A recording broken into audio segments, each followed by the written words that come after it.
If you come for a good ghost story, you're in the right place. If you haven't, I suggest clicking off right now. So, you guys know that Oxford saloon that I went to yesterday, I didn't get to tell you guys this, but my great-grandma drank there, my grandma drank there, and now I have drank there. My sister's been in there, and it's like a whole family affair. That's how old that thing is. It's like, they said it was established in 1910, and I'm about to tell you the history of the Oxford Saloon and how it eventually became a saloon. Now, I'm telling you this because I think it's cool. I read about it last night in my hungover, buzzed, yeah, but, yeah. I'm going to tell you its haunted history. Built in 1900, for a decade, was known as Black Man's Dry Goods Store. It became a saloon, and over the years it has changed owners and uses, but each owner incorporated Oxford in its name. When it was remodeled as a saloon, the owners added vestibule to the entrance, with a stairway leading to several rooms on the second floor. These were supposed to be boarded house rooms, but there are rumors that a prominent local businesswoman named Kathleen or Catherine rented them as a high-class bordello. She did not go into the saloon, but kept an office at the local Eagles Lodge, where she made reservations for her high-tone clientele. Over the years, the Oxford Saloon was often the scene of violence, especially around the basement, a men's card room, and the bar. One well-known documented killing was that of a policeman named Henry. He was a regular at the Oxford and may have moonlighted as a bouncer. One night there was a fight, and when Henry attempted to break it up, he was knifed and died in the melee. Oh shit, no. Henry seems to have stuck around and actually enjoys certain aspects of his ghosthood. He hangs out around the stairs, which is when I went to the bathroom. I saw the stairs, because here are the bathrooms, and then this way is the stairs, and they go down, and yeah. Which I don't know whether it was the alcohol or the ghost was like, hey, look at this, because I felt the temptation to go down there, but did not because it was roped off, and I didn't want to get in trouble. But it definitely did cross my mind to, like, go underneath that rope and go down there. He hangs out around the stairs to the basement and has been seen many times in the ladies' restroom. Thank God I didn't feel anything.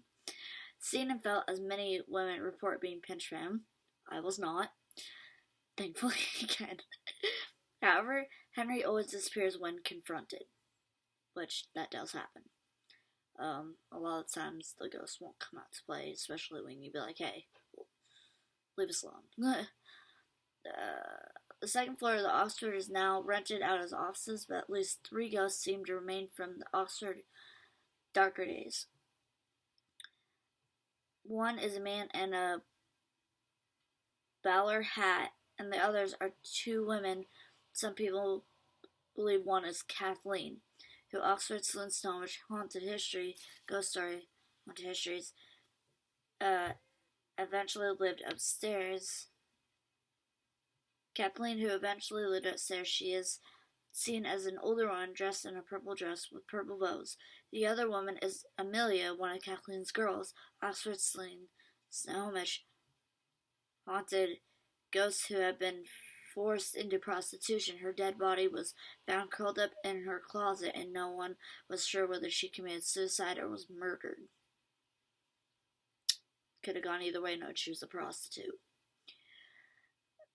Beginning in 2005, the Washington State Ghost Society performed several investigations, which eventually, if I can, I might ask to.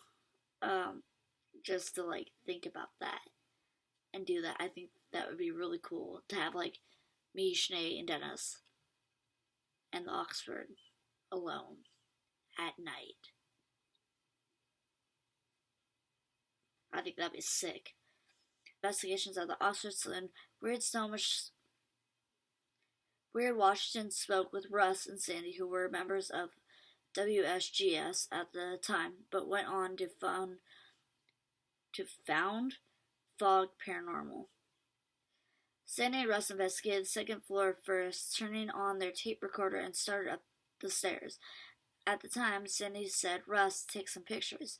When the tape was played back later on, they heard a male voice echo hers. A few seconds later, they heard a child's voice laughing or crying in the background. Welcome to Snohomish. It's haunted as shit because they kept all the old buildings. I think Snohomish is one of the oldest towns in Washington, honestly.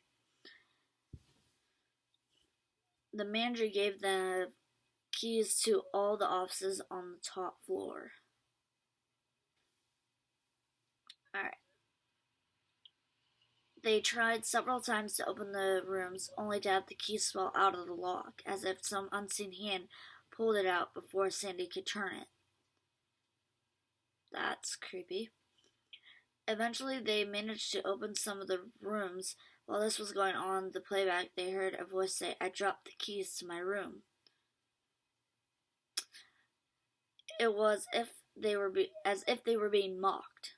Yeah, definitely. According to legend, Amelia lived and died in the room 6. Nothing happened in that room during the investigation. Later, Sandy and Russ would rent the room as an office and reported furniture being rearranged in it from time when they weren't present. Okay, maybe I don't want to do this investigation after all. That's... okay. They entered room 4 and tried talking to any spirits. They later found that they got a response. A strong male voice that spoke directly into the microphone and said, "I am the one." As they left the second floor, they were followed by a voice that gave them a not so fond farewell, saying, "You'll die."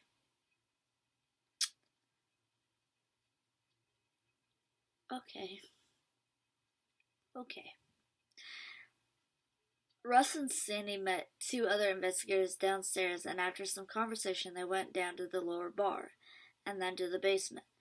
At the bottom of the basement stairs, Russ took 10 pictures of the stairs with his digital camera. One of the pictures shows what looks like a man standing in front of the camera looking up at the stairs. Another shows the man turning toward the camera because the photos were digital and professional photographer analyzed them and determined it was unlikely that the picture had been altered after it was taken. Now that's pretty interesting to get 2 pictures of the same ghost apparition, one standing there looking up, and then like it's still there in the second photo. Which that's crazy. Usually the ghosts don't stick around long enough to have multiple pictures taken. I don't think they have enough energy for that. But that's cool. At the end of the investigation, one group member used the bathroom. As he was relieving himself, he heard a man's voice whisper in his ear, "Get out." Thankfully, I never experienced that, and I hope I never do if I go back. Remembering to zip up his pants, the man did as he was asked. In the future, he will always remember. He always remembered to go before he arrived at the Oxford Saloon. Yeah, definitely after that I would remember to go before I even entered the building too. Alright, let's tell your ghost story here. Okay, so these are people's ghost stories. I won't say the name. Oh, this one's brand new. This one's last month to the day. Wow. Okay. Guess it's meant for me to read it. I came here for the first time last summer while antiquing in Snohomish. Antiquing in Snohomish is a very popular thing because of how old the whole town is. So antiquing down that strip is extremely popular. There's multiple antique shops, and I've been to a lot of them when I was younger. Always fun. I read about the haunted history on the menu, so after a delicious lunch, I wanted to check the place out. The downstairs area was roped off, like when I was there. So I stood at the top and took a picture looking down the dark stairs. When the camera went off, a huge swoosh went flying in front of us. My daughter and I were shocked. It wasn't identified. Wasn't identified image, but more of a plasma-type cloud that burst out in front of us. We looked at the picture we took, and we were disappointed in the photo. Nothing showed up. We joined the rest of the group outside and told them our story. Then I remembered that my camera was set to take live photos. I might have to go back just to take a photo, honestly. There were two orbs clearly visible swooshing through. We were so excited to get visual proof. Then we went across the street to an antique mall, and things got really weird.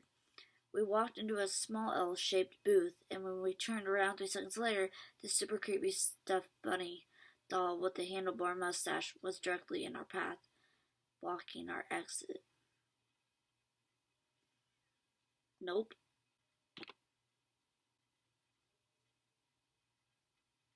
What the fuck was that?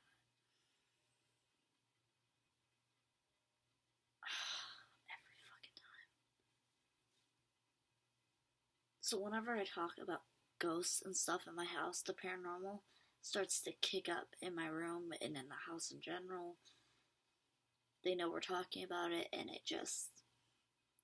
But if I leave it alone, it just kind of goes away. But let me know if you guys see anything in the video, because I'm looking down. I can't see what's behind me. So if you see something, let me know. And a cat does not count. Smokey don't count. Smoking's...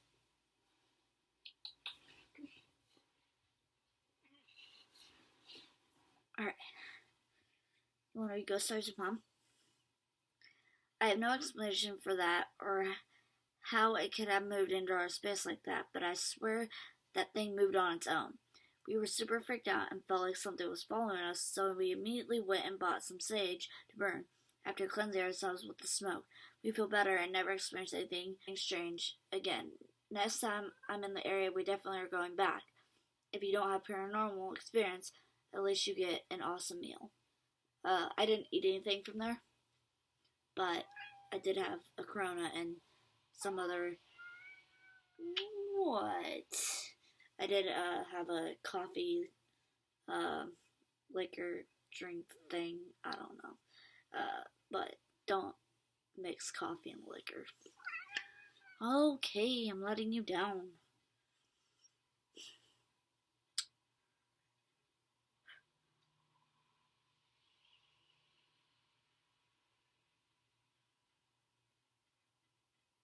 So there are things that get flipped, I guess.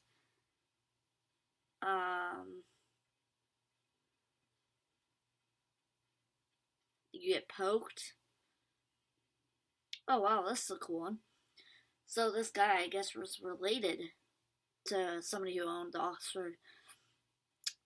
Okay, so my grandfather, Nels Peterson, Peterson, was the owner of the Oxford Tavern for some time in 1923 through 1924 or so, until perhaps 1938. Some records show him as Nels Peters, Peter's son. There's Peterson and then Peter's son. So somewhere along the line he changed his name, I guess, maybe, I don't know. He is shown in the picture that I believe is still on the wall behind the bar. A fairy tale erect, balding man, Grandpa always smoked cigars. I might have seen that photo, I don't know. I don't think I caught it in the clip that I was showing you guys. It was during that time that Grandpa Nels owned the Oxford that Henry was stabbed. Okay. Being killed there in the downstairs bar. Grandpa sold the Oxford sometime around 38, 39 and bought another tavern in Riverside, Washington. Okay. Supposedly this was in part to escape the history of the stabbing. and finding Amelia's body. Yeah, that's tough to live with. Nearly 40 years ago, a small group of our family, my mother, uncle, aunt, brother, sister, 2 cousins, and one of my daughters and her baby girl, wow, that's a lot of family, all met in Oxford for a great lunch. Several of us smelled cigar smoke while we were eating, so he obviously knew that they were there. How ghosts know that that's your family, that's, I don't know, that's crazy. But they know. I can tell you they know because they know at my house, too. While we were, several of us smoked cigar smoke while we were eating lunch. We all did visit the downstairs bar as well as the room upstairs where we could still rent a room for the night. I don't know if you can still do that. I'll have to ask next time we go back. While we were there, we decided to have a family picture taken at the end of the bar. The picture was taken in a 35mm camera.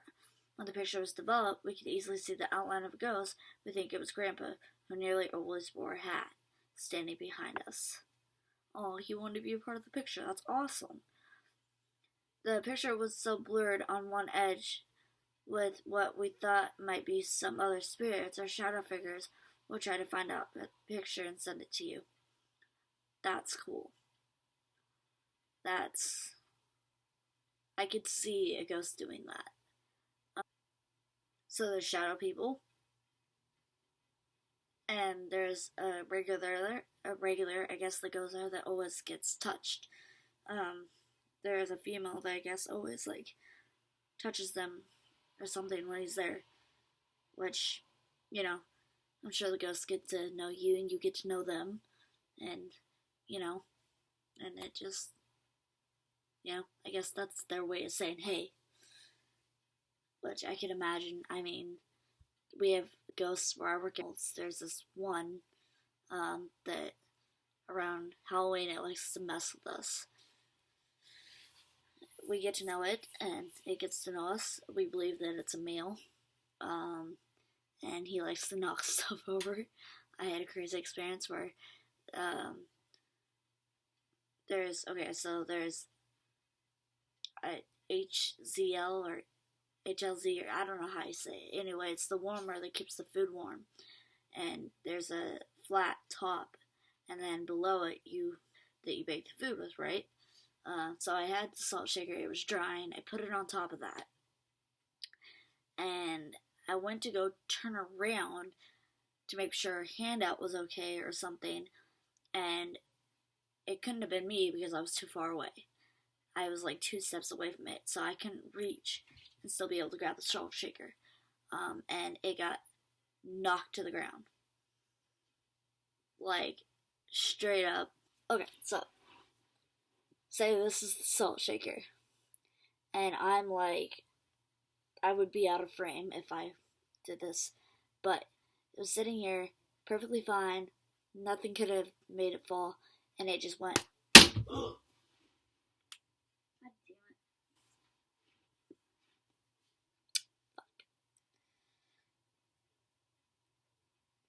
Well, the good news is that was my screen protector.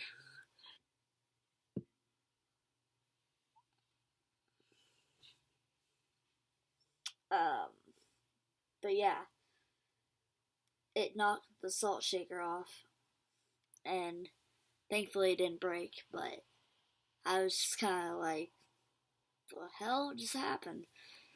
Like, it wasn't me, and everybody else, you know, there was one other person there, and they're just like, we're all just like, what just happened? My manager comes up, and he's like, and I was just like, I don't know, man. Anyway, that is some of the little bit of the history of the saloon that I went to in Snohomish, the Oxford. Pretty cool. I thought I'd share that with you guys, because I had read a little bit of it last night, and not all of it, as you could tell by some of my reactions. But really cool, and I would like to go back. Learned a few things. Me and hard liquor do not mix. So think I'm gonna stick to beer. But if I can get access to the downstairs, that will definitely be a vlog. So,